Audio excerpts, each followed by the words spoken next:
Bom dia, igreja. Paz do Senhor Jesus seja sobre todos vocês. Amém?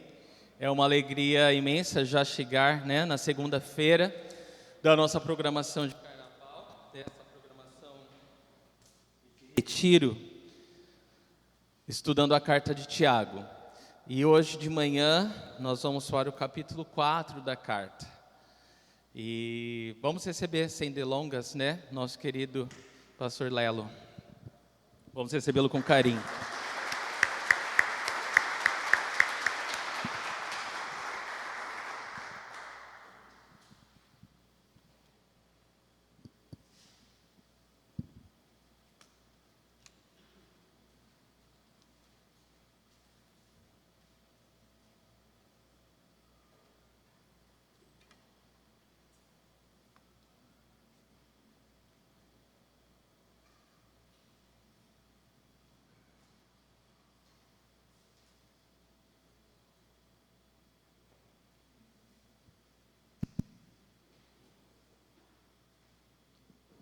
Olá, bom dia a todos. Bom dia. Tá funcionando? Tá? Beleza.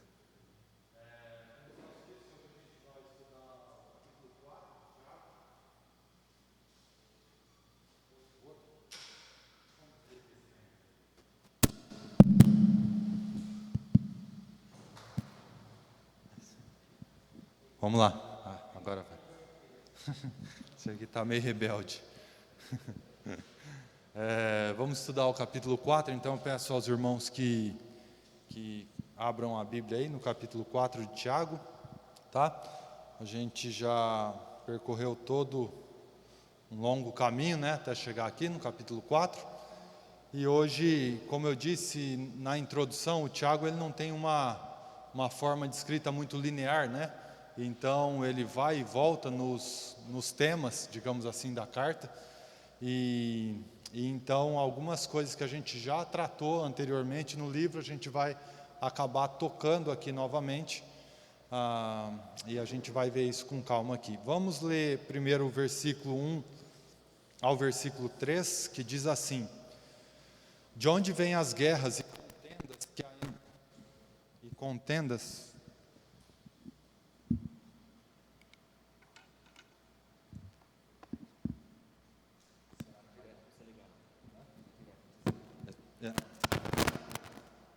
Vamos ver. Estão escutando? Deu? Vamos lá. De onde vêm as guerras e contendas que há entre vocês? Não vêm das paixões que guerreiam dentro de vocês? Vocês cobiçam coisas e não as têm. Matam e invejam, mas não conseguem obter o que desejam. Vocês vivem a lutar e a fazer guerras. Não têm porque não pedem. Quando pedem, não recebem, pois pedem por motivos errados para gastar em seus prazeres. Bom, o primeiro versículo aí é uma constatação, Talvez a partir da sua própria experiência como homem, o Tiago sabe que dentro de nós tem uma guerra, que dentro de nós parece que borbulha algumas coisas, e nós vivemos então nessa angústia. O Paulo vai definir isso como: eu querendo fazer o bem, eu não faço, mas o mal que eu não quero fazer está sempre diante de mim. Então, de fato, há paixões, há guerras dentro do nosso coração. Todo homem, todo ser humano luta com isso desde a queda, não é mesmo? E o Tiago então começa esse versículo 1 falando dessa constatação. Não é que algum de vocês tem guerras interiores, todos nós temos guerras interiores. Então, nisso você pode olhar aí para o seu irmão e falar: bom, estamos juntos. Isso aqui, nenhum está fora desse negócio aqui, É uma coisa comum a todos nós. Logicamente que essas guerras que estão no nosso interior devem ser sujeitas à palavra de Deus e ao eterno, de modo que elas não venham a se tornar guerras exteriores também, brigas, intrigas com nossos irmãos e tudo mais. Se você lembrar das cartas do Novo Testamento, o que não faltava ali era contenda entre os irmãos, na igreja de Corinto, na igreja com os Gálatas, enfim, havia sempre coisas a serem acalmadas ali, corrigidas, disciplinadas, tá? O ponto é que os pais, agora falando aos pais em relação aos filhos, os pais têm uma guerra interna muito grande, tal como Paulo falava que ele tinha essa angústia interior por amor que ele tinha à igreja de Cristo. Nós como pais temos essa angústia interior quanto aos nossos filhos. A gente vive pensando, nossa, olha o mundo que a gente está colocando os nossos filhos, olha a escola que eu vou levar o meu filho, olha para onde isso está caminhando, como que eu vou fazer como pai? E a gente vive sempre tentando escolher as melhores opções dentre as que tem, não é mesmo? Então, diante disso, eu gostaria de dizer, entrar num ponto aqui, que é a questão da pandemia, que deixou todo mundo alvoroçado e as guerras interiores começaram a sair para fora de uma maneira bastante forte, né? E eu quero encorajá-los como irmãos em Cristo a não colocar mais peso além daquilo que a própria pandemia já coloca sobre nós. Além de todos os perigos, as preocupações e tudo mais, seja conosco, com os nossos irmãos, com os nossos filhos. Então, essa questão, por exemplo, da vacinação infantil, eu vejo muitos irmãos degladiando no Facebook por conta disso. Você que é pai, você que é mãe, quer o melhor para o seu filho, então não tente impor sobre o outro a sua vontade. Não tente colocar sobre o outro mais peso, ele já tem guerras demais para lutar, que não tem como ele fugir. Portanto, seja daqueles que se alegram com aqueles que colocam que o filho foi vacinar e está lá vacinado, mas seja daqueles também que se alegram com a decisão de pais que amam seus filhos tanto quanto os outros e que por uma opção escolheram que não é o momento. Se alegrem com eles, encoraja-os que eles estão tomando a decisão em amor, isso é o melhor a fazer. Ainda que amanhã possa se mostrar certo ou errado, ninguém sabe qual é o certo e qual é o errado. Aliás, a única coisa certa que nós sabemos é que Cristo vive e que Ele virá nos buscar. Do resto, há sempre uma questão ou outra para ser colocada, tá? Então eu os encorajo a isso. Versículo 2 e 3, vocês cobiçam coisas e não as têm, matam e invejam, mas não conseguem obter o que desejam. Vocês vivem a lutar e a fazer guerras, não têm porque não pedem. Quando pedem, pedem por motivos errados e então não os recebem. Bom, a cobiça, ela está abraçada à insatisfação e à ingratidão. A pessoa não consegue, porque ela cobiça sempre algo, ela não consegue jamais estar contente, estar satisfeita, estar grata àquilo. Essa talvez seja algo que a igreja como um todo viveu na década de 90 com a tal da teologia da prosperidade.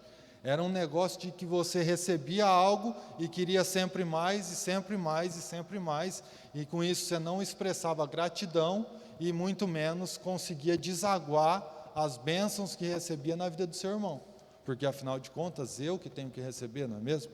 Então isso é um desastre. A fé cristã, ela nasce da doação de Deus do seu Filho, primeiro da doação de Deus do mundo.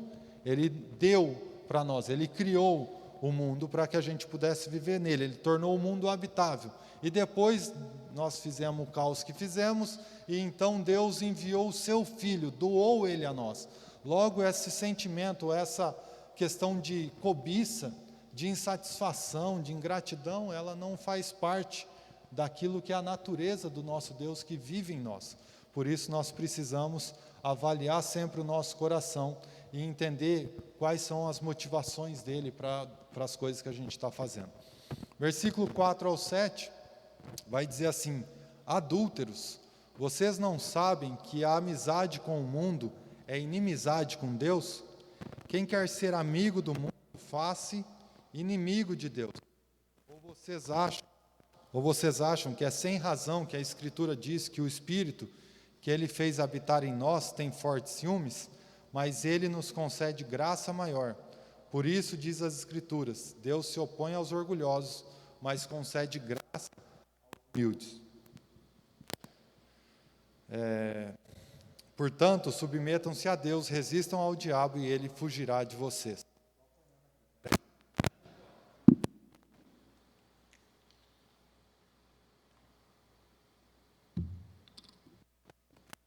Versículo 4 a 7, então. Nós temos aqui 3 inimigos com os quais nós não devemos confraternizar, com os quais nós não devemos ter comunhão. Se você reparou aí na leitura, nós temos o inimigo número 1, que é o mundo, nós temos o inimigo número 2, que é a carne, e nós temos o inimigo número 3, que é o diabo. Com esses 3 inimigos nós não devemos nos confraternizar ou nos comungar, né? Estar junto a eles, unidos a eles.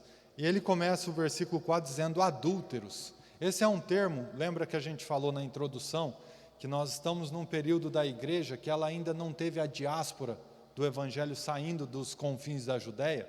Nós estamos ainda na igreja muito reduzida a Jerusalém e a Judéia. Então, quando ele usa a expressão adúlteros, para os ouvintes dele, ou para os leitores da carta, quem sabe, essa expressão os remete ao Velho Testamento, quando Jeremias, Ezequiel, Oséias usaram essa expressão adúlteros para se referir àqueles que estavam abandonando Deus e se relacionando com outros deuses pagãos.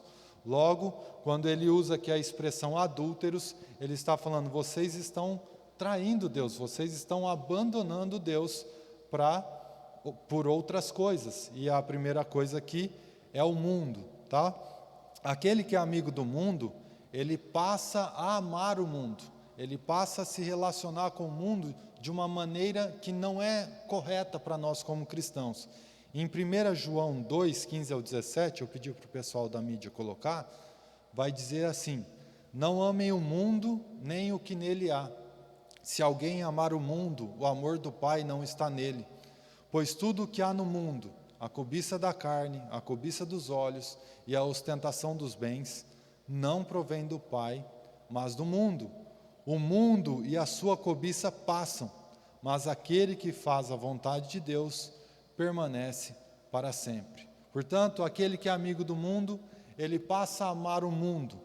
E depois passa a tomar a forma do mundo, porque ele está com uma relação tão próxima, tão íntima com o mundo, ele passa a ter essa forma de vida que o mundo leva. E aí, Romanos 12, 2, vai dizer, não se amoldem ao padrão deste mundo, mas transformem-se pela renovação da sua mente, para que sejam capazes de experimentar e comprovar a boa, agradável e perfeita vontade de Deus. Bom, a fé cristã, quando Jesus estabelece a ceia, né, no último dia, na última noite ali com seus discípulos antes da crucificação, a ceia era a ideia de nós nos tornarmos um com Ele.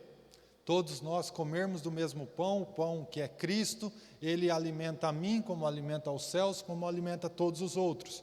Logo, a gente tinha uma relação íntima a partir disso. A gente se tornava capaz de viver a vida com Deus a partir do mesmo elemento que é Cristo, que era o pão. E, portanto, aquele pão que o mantinha Cristo, que mantém o Celso vivo espiritualmente, é o que mantém a mim vivo. Logo, nós somos parte de um mesmo corpo, de uma mesma família.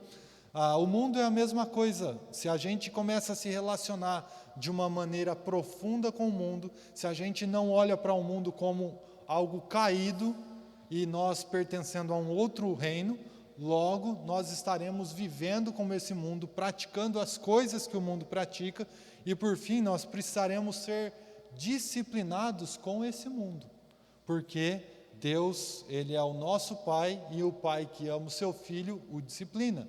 É uma consequência, é uma responsabilidade desse Pai. Então nós precisamos tomar cuidado com esse inimigo cruel chamado mundo, no qual a gente vive, no qual a gente precisa estar de alguma maneira em contato, mas com o qual nós precisamos manter as bases fortes para não sermos engolidos por ele. Depois, versículo 5 de Tiago 4 vai dizer, ou vocês acham que é sem razão que a Escritura diz que o Espírito que Ele fez habitar em nós tem fortes ciúmes? Bom, o Espírito Santo é aquele que nos convenceu do pecado, não é mesmo? É aquele que nos testemunhou ao nosso coração sobre Cristo.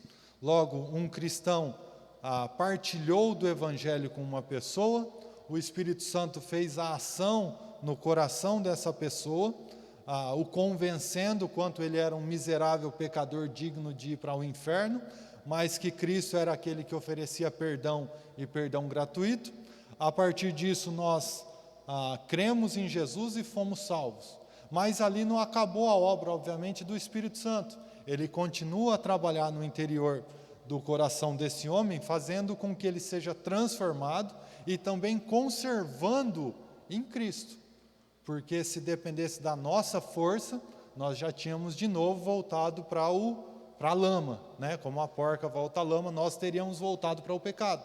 Então, o Espírito Santo é aquele que nos conserva, que nos guarda para o encontro com o nosso esposo Jesus Cristo.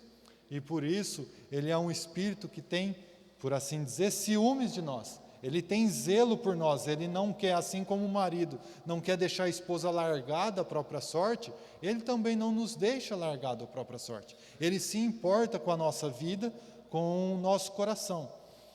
Versículo 6 vai dizer: mas ele nos concede graça maior.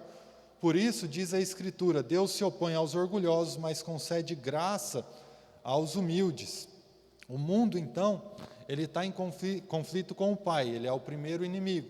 A nossa carne, ela tende a estar em conflito com o Espírito.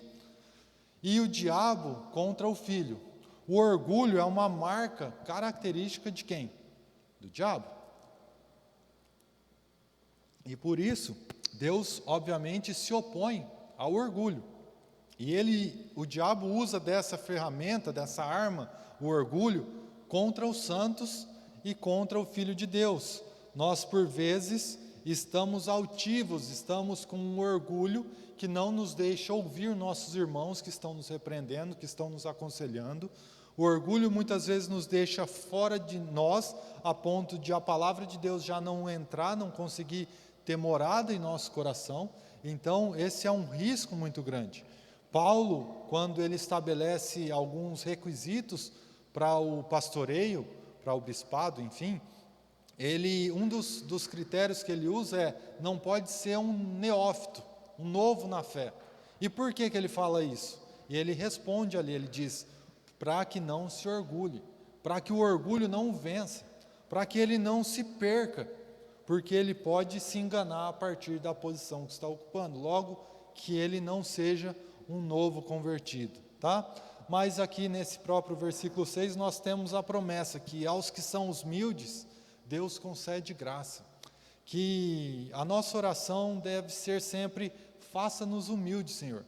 Ainda que, como a gente viu anteriormente no livro de Tiago, ainda que para isso, com o Christophe, ainda que para isso nós tenhamos que sentir a dor, ainda que para isso nós tenhamos que ser esmagados, mas o propósito da nossa vida não é conquistar coisas, é sermos igual ao nosso Senhor Jesus Cristo. Logo, se para sermos humildes, como é humilde o nosso Senhor Jesus Cristo, nós precisarmos ser espremidos como Ele foi, que assim seja. E que nós não sejamos aqueles que resmungam em meio às provações, mas que entendamos que isso é um propósito de Deus para nos fazer humildes e, por consequência, mais parecidos com o seu Filho Jesus Cristo. Bom, versículo 7, nós temos aqui: portanto, submetam-se a Deus, resistam ao diabo, e ele fugirá de vocês. Sujeitai-vos é uma expressão militar que significa colocar-se no devido lugar dentro de uma hierarquia.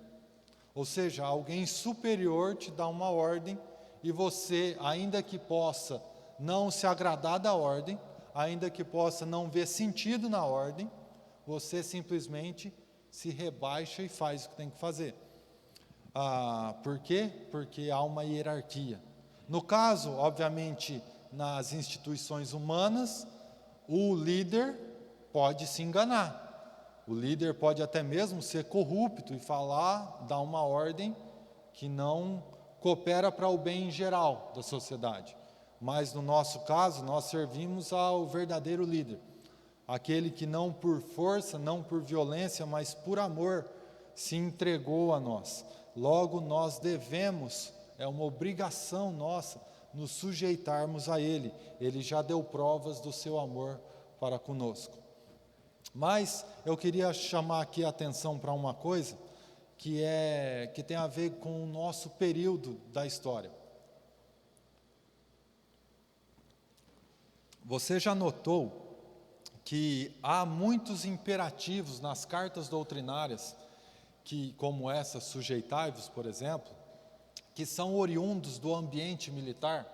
É muito comum os escritores do Novo Testamento em especial, e não só, usarem imperativos que remetam à questão militar do tempo deles.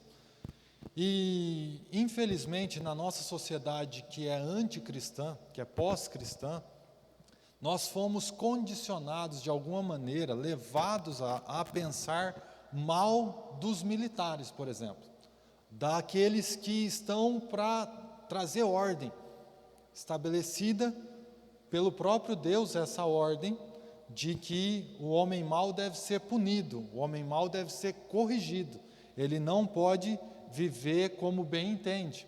Mas no nosso tempo, parece que essa sociedade anticristã, essa sociedade que rejeita desde o princípio Cristo, ela fez com que até mesmo nós cristãos muitas vezes estejamos contra as forças militares, contra a ordem. E não, nós temos que estar pela ordem. Lógico, nós não podemos admitir excessos, abusos, obviamente, porque isso vai contra o fato de que Deus criou o homem à sua imagem e semelhança, ele tem um valor intrínseco, mas nós somos pela ordem. Deus, na criação, tinha o caos e ele trouxe a ordem, a organização. Logo, nós não devemos nos levantar contra aquilo que tenta trazer ordem. E os frutos da nossa sociedade, por abraçar essa falsa ideia, estão aí. Nós olhamos para a escola, nos anos 80 a escola pública era boa, né? Anos 70, 80, os alunos que não queriam estudar, dizia meu pai, iam para a escola particular.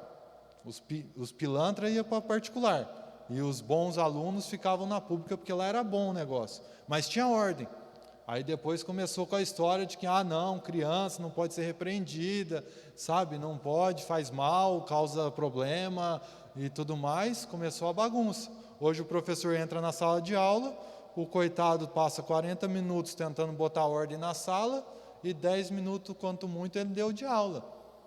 Isso quando ele não apanha, né, que a gente já viu muitos vídeos disso. Portanto, nós abraçamos a falta de ordem e estamos colhendo o fruto na nossa sociedade.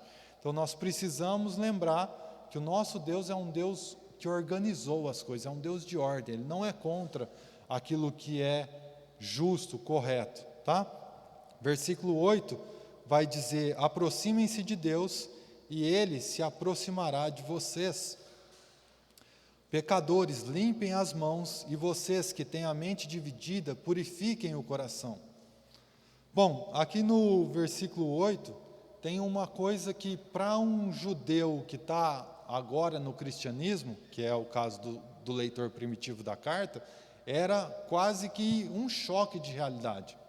Porque você vai lembrar que no Velho Testamento tinha toda a questão do templo, você tinha uma distância de Deus, né?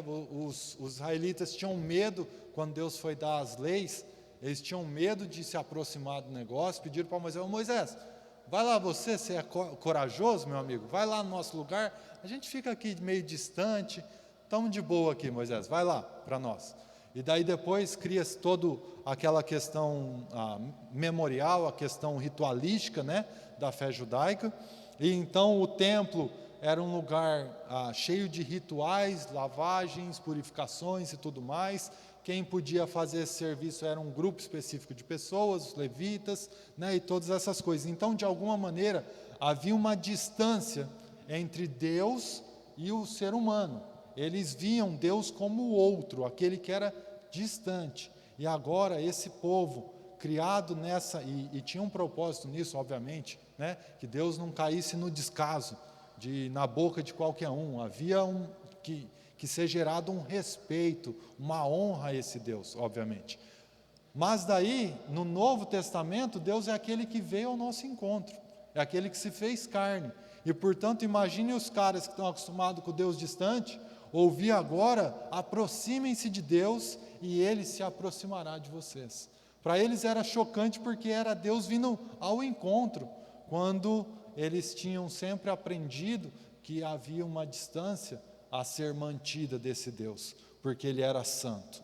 Bom, Deus no Velho Testamento então é o outro, é aquele que está distante. No Novo Testamento é aquele que se fez carne e nos salvou por meio da cruz. Ele é o Deus Criador, lá de Gênesis, Ele é o grande eu sou, todavia Ele é também o Emanuel, o Deus conosco nesse momento, tá?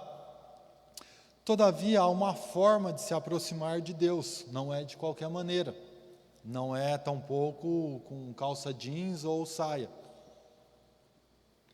é com um coração penitente, é com um coração consciente de que nós somos pecadores, que nós precisamos ter as mãos lavadas.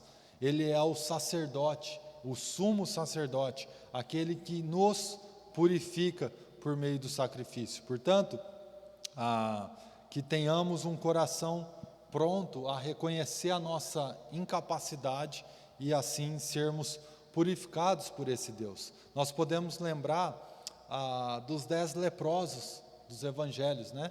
Vem lá os 10 leprosos. Primeiro que o leproso não devia ter contato com pessoas que não tinham a lepra, né? Por questão de sanitária, né? Obviamente, não podia espalhar a doença numa sociedade que não tinha muitos recursos, digamos, medicinais. Então eles viviam afastados, eles não podiam ter contato com as pessoas comuns, digamos assim, com o público em geral.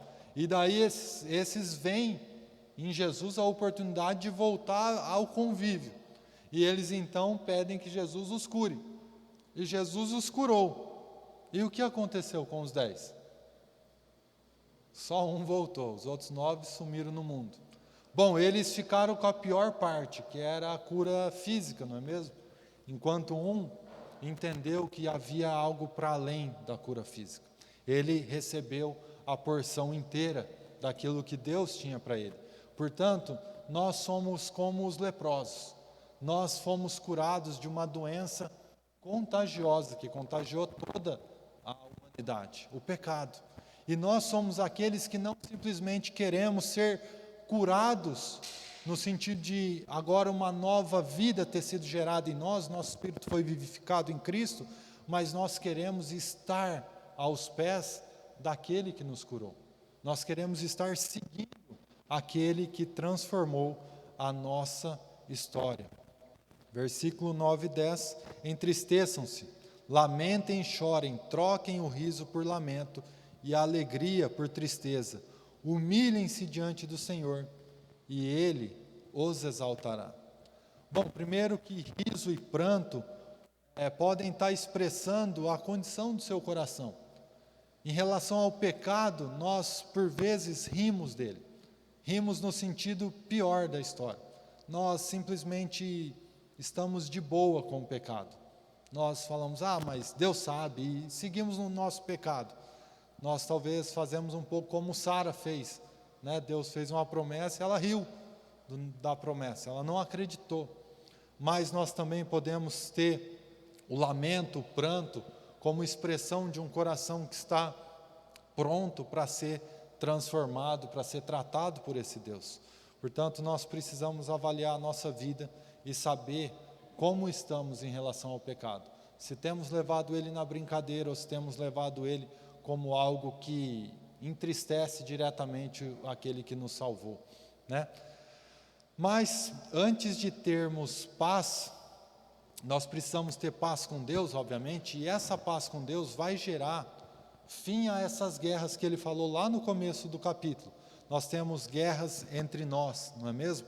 Mas para não termos mais guerras entre nós, nosso coração precisa estar no lugar certo, na posição certa, que é de penitência, que é de alguém incapaz de controlar a sua própria vida, que entrega ela ao Senhor Jesus Cristo. Então nós precisamos primeiro ter a paz com Deus, que ela vem através de crer no Evangelho. Depois, a partir disso, nós podemos desfrutar de uma paz interior, aquela paz que vai dizer que excede todo o entendimento. E por fim, nós podemos a partir disso desfrutar de uma paz com o outro, Alguém vai dizer que a paz horizontal pode gerar a paz, não, a paz vertical pode gerar a paz horizontal, mas sem a paz vertical, a horizontal é impossível, porque as guerras que estão dentro de nós vão vir para fora. É só em Cristo que nós submetemos as nossas maldades, o nosso egoísmo, e Ele então os transforma. Versículo 11 e 12 vai dizer: irmãos, não falem mal um dos outros.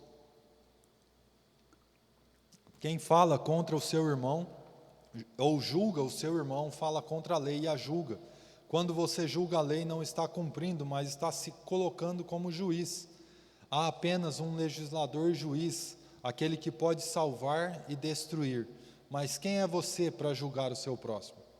Bom, aqui o Tiago volta ao mau uso da língua, que ele tinha falado anteriormente. Como eu disse, ele vai e volta nos temas, né? Então aqui é o mau uso da língua, é a língua para maldizer o seu irmão. Bom, essa expressão não falem mal um dos outros, ela vai marcar o que Tiago está querendo dizer sobre não julgar o irmão.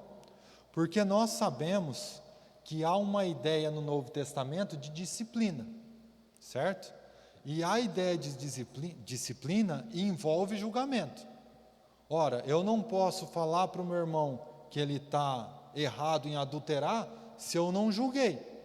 Então, julgar não é um problema, desde que esteja dentro dessa questão da disciplina, que envolve a ideia de ser em amor, de ser em humildade, porque assim como o meu irmão está em determinado problema, pecado, eu também posso estar caindo, eu sou da mesma natureza que ele, tenho mesmas tendências que ele, logo eu preciso fazer isso com humildade, com amor e visando a restauração. Se é assim, está tudo certo. Se é para simplesmente maldizer o irmão, aí estamos em um péssimo ponto e precisamos reavaliar o que nós estamos fazendo. Mateus 18, versículo 15 a 19, vai dizer assim: se o seu irmão pecar contra você, vá e a sós com ele e mostre-lhe o erro. Se ele o ouvir, você ganhou o seu irmão. Mas se ele não ouvir, leve consigo mais um ou dois outros, de modo que qualquer acusação seja confirmada pelo testemunho e depoimento de 2 ou 3 testemunhas. Se ele ainda assim recusar a ouvi-los, conte à igreja. E se ele recusar a ouvir também a igreja, trate-o como um pagão ou publicano. Logo, a disciplina visa trazer o irmão para perto de novo, não a expulsá-lo. Expulsá-lo ou tirá-lo do convívio, vê-lo como um pagão, é só se ele de fato for um pagão, porque ele não ouve você contra quem ele se levantou, ele não ouve os irmãos maduros da congregação que estão julgando o caso, ele não ouve a congregação. Ora, então esse camarada aí não ouve ninguém, então pode ir embora. Não é cristão um cara desse, ele não se sujeitou à ordem que Deus estabeleceu na igreja, tá? Gálatas 6:1 vai dizer assim: irmãos, se alguém for surpreendido em algum pecado, vocês que são espirituais deverão restaurá-lo com mansidão. Cuide-se, porém, cada um para que também não seja tentado. Portanto, esse é o coração da disciplina, esse é o coração do julgamento, é para a glória de Deus, é para a restauração do irmão. Se for simplesmente para maldizer o irmão, saiba que você está trazendo condenação sobre si mesmo. Não faz sentido isso na fé cristã. Mas, hoje em dia, nós temos os irmãos não julgueis, né? O que mais você vê na internet é o cara fazendo bobageira e alguém indo lá publicamente o que está errado, também diga-se de passagem, falando para ele: irmão, isso aí está errado. E daí, irmão, o único que pode me julgar é Deus, não se meta, né? Então nós temos esse tipo de crentes hoje, né, de pessoas que não têm o mínimo entendimento, né, sobre essa questão. Mas o fato é que essa questão de rejeitar a disciplina bíblica usando o não julgueis, fez com que dois caras falassem frases que me marcaram. A primeira foi o Charles Haddon Spurgeon, que ele vai dizer: se as balanças da terra te dizem que estás em falta, que mensagem não te diriam as balanças celestiais? Ou seja, se o camarada, que é um pecador, está vendo que você está ruim, imagina aquele que é santo, o que ele não diria desse negócio aí? Então, se ajeita aí, camarada, pruma, né? Fica firme, se arrependa e volta para o justo juízo. A segunda frase foi o Paul Washer que disse que o único que vai me julgar é Deus, diz o não julgueis, né, o irmão não julgueis. E aí o Paul Washer, num aconselhamento falando isso, a pessoa do não julgueis disse: o único que pode me julgar é Deus. E ele falou assim: isso não te faz tremer? Isso não te dá um assombro? Porque eu estou tentando te levar ao arrependimento. E você fala: você não pode me julgar, quem vai me julgar é Deus. É como se dissesse: Deus aceita a injustiça. Cara, é isso que deveria te fazer tremer ainda mais. Tenha por bem que eu estou aqui te encorajando ao arrependimento, porque depois vai ser tarde. Não caia nessa besteira. Entenda que o julgamento, a disciplina bíblica é para o seu bem, é para edificação do corpo, tá? Versículo 13 ao 17, nós temos como tema aqui que o hoje e o amanhã deve ser vivido para Deus. E a gente precisa tomar cuidado nesse 13 ao 17 para não cairmos em uma vida desregrada ou sem planejamento, tá? Vamos lá, versículo 13 diz assim: ouçam agora, vocês que dizem, hoje ou amanhã iremos para esta ou aquela cidade, passaremos um ano ali, faremos negócios e ganharemos dinheiro. Bom, primeira coisa aqui é que aparentemente o Tiago então está se dirigindo àqueles irmãos que têm recursos dentro da congregação. Não é mesmo? Lembra que ele falou ricos e pobres lá no capítulo anterior? Agora parece que ele volta a falar, a dar uma mensagem para os que têm mais condição, dizendo: olha, tomem cuidado, vocês que têm poder aquisitivo. A segurança, entre aspas, financeira, pode te dar a falsa sensação de autonomia. E essa sensação é demoníaca, ela é problemática. Por quê? Porque se você tem a sensação de autonomia, que você não precisa de Deus, que você se garante, ora, você roubou o que não é seu. Você roubou a sua própria vida, agora ela voltou para você. A sua vida não é sua. Alguém comprou ela, não foi? Jesus comprou ela com um preço altíssimo. Logo, você não pode tomá-la de volta. Se você tomá-la de volta, você é ladrão.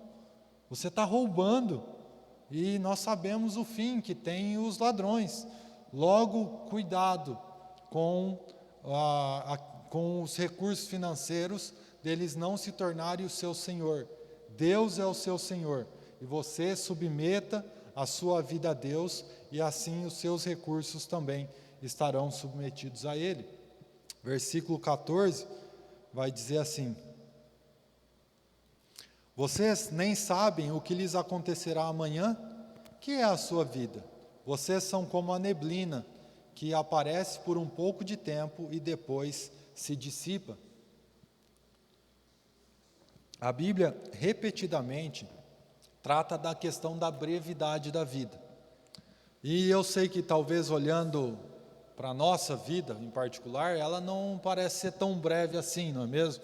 A gente tem inúmeras lembranças do passado e é muito tempo, vamos combinar. Muitas noites sem dormir, né? Muitos problemas, muitas alegrias, há muitas coisas na nossa memória. Todavia a Bíblia trabalha a nossa vida como uma brevidade, porque é óbvio que estamos falando de eternidade. Agora então, falando de eternidade, tudo que é temporal é muito pouco tempo, né? Mas Provérbios 27:1 vai dizer o seguinte: não se gabe do dia de amanhã, pois você não sabe o que este ou aquele dia poderá trazer. Lucas 12:16 ao 21 diz assim: então lhes contou esta parábola: a terra de certo homem rico produziu muito bem. Ele pensou consigo mesmo, o que eu vou fazer? Não tenho onde armazenar minha colheita. Então disse, já sei, vou derrubar os meus celeiros e construir outros maiores, e ali guardarei toda a minha safra e todos os meus bens.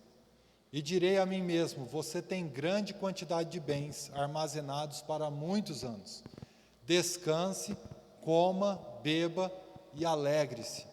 Contudo, Deus lhe disse, insensato, esta noite a sua vida lhe será exigida. Então, quem ficará com o que você preparou?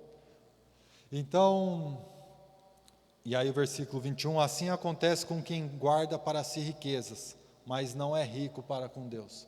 Essa parábola relata de um homem rico que vivia pelas suas riquezas e não para o seu Deus. E essa é uma insensatez. Portanto, versículo 14 aqui de Tiago vai nos lembrar que nós não sabemos o que acontecerá amanhã. E, portanto, a nossa vida dia após dia deve ser vivida como que o último dia. E, portanto, deve ser vivida para o próprio Deus, aquele com quem nós passaremos a eternidade. Versículo 15 vai dizer, ao invés disso, deveriam dizer, se o Senhor quiser, viveremos e faremos isto ou aquilo. Note que o problema que Tiago está tratando não é se planejar. Todos nós deveríamos fazê-lo. Aliás, se fizéssemos, não teríamos tantos problemas como temos na nossa sociedade.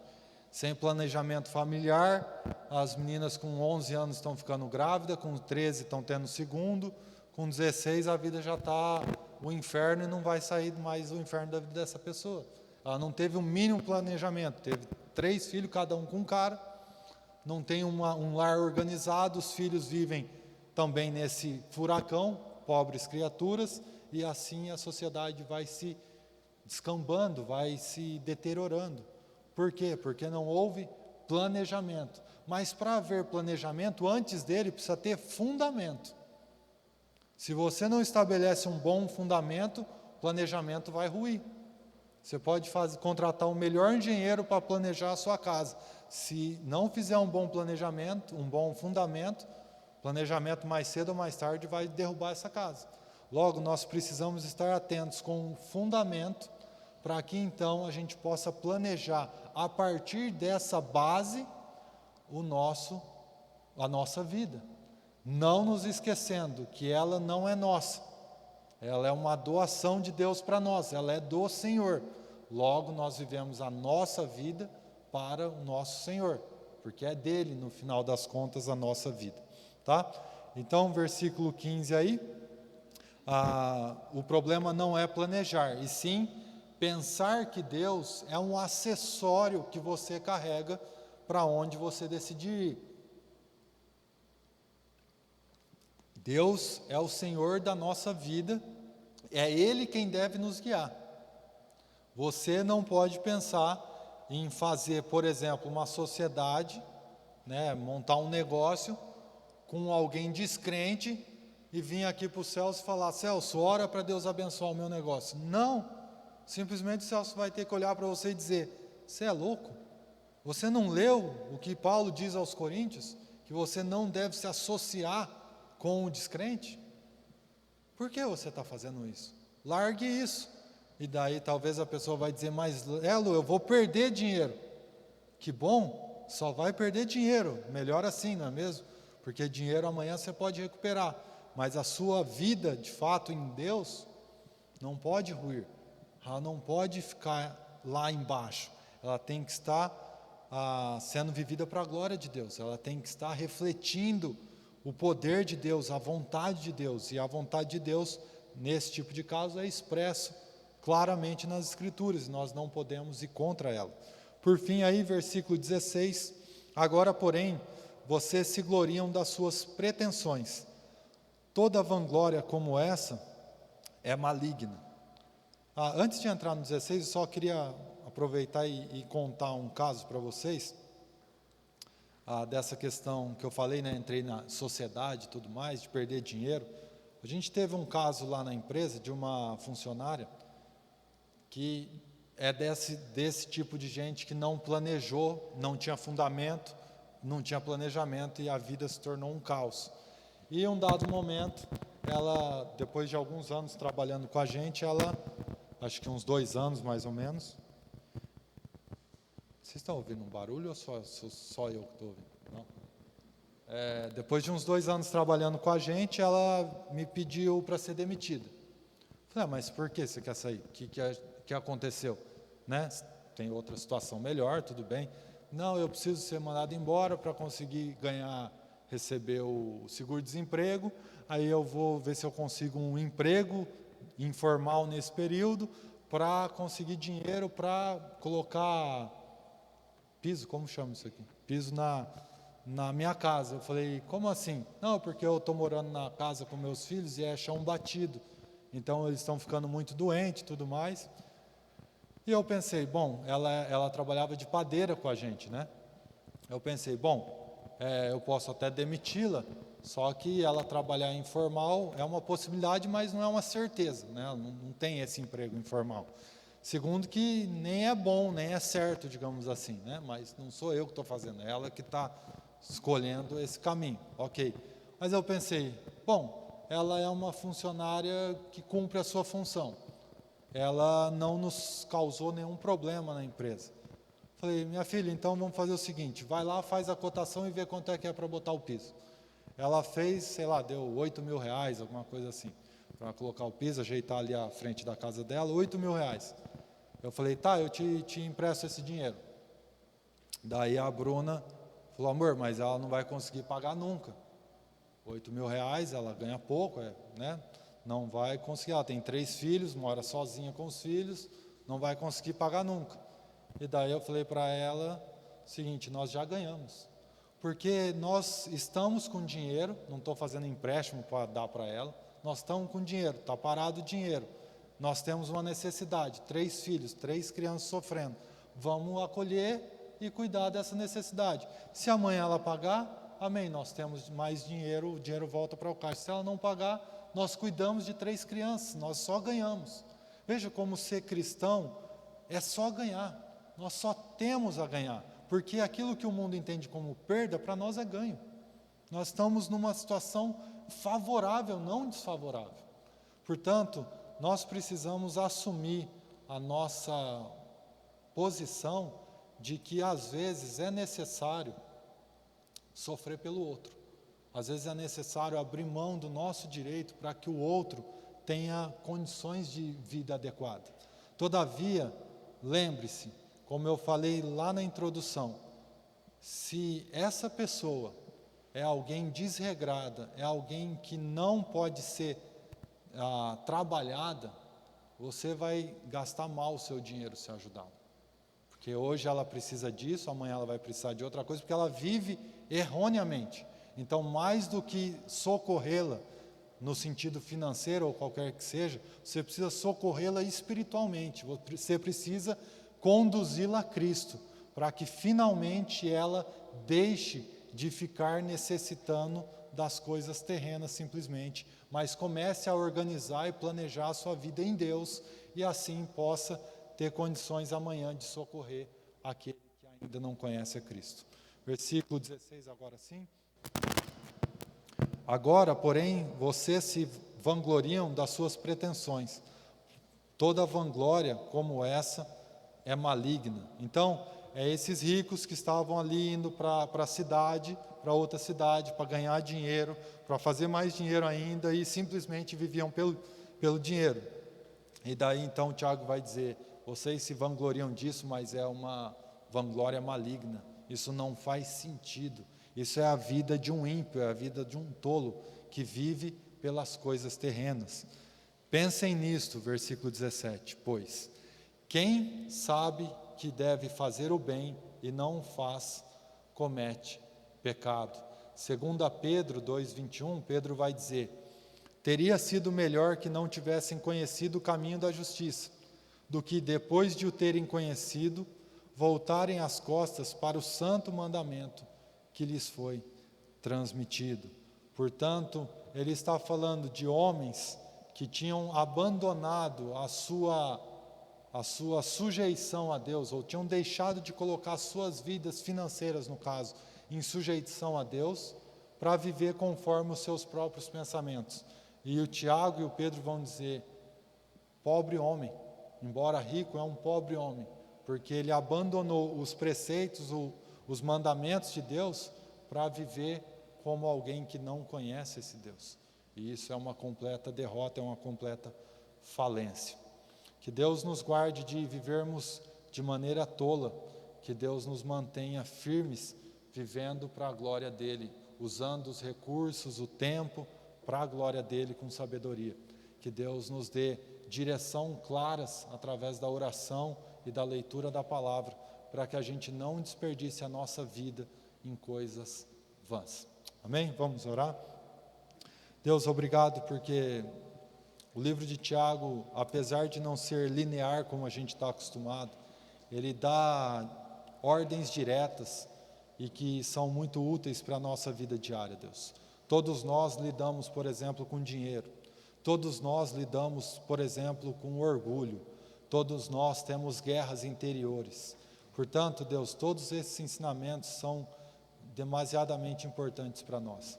Obrigado por cuidar de cada um de nós, por zelar pela nossa vida. Obrigado pelo Espírito Santo não nos abandonar, apesar das nossas falhas, apesar da nossa inquietude, apesar da nossa irresponsabilidade muitas vezes. Que o Teu Espírito nos vença dia após dia, para que a gente seja cada vez mais parecidos com Jesus o Cristo. Assim nós oramos. Amém.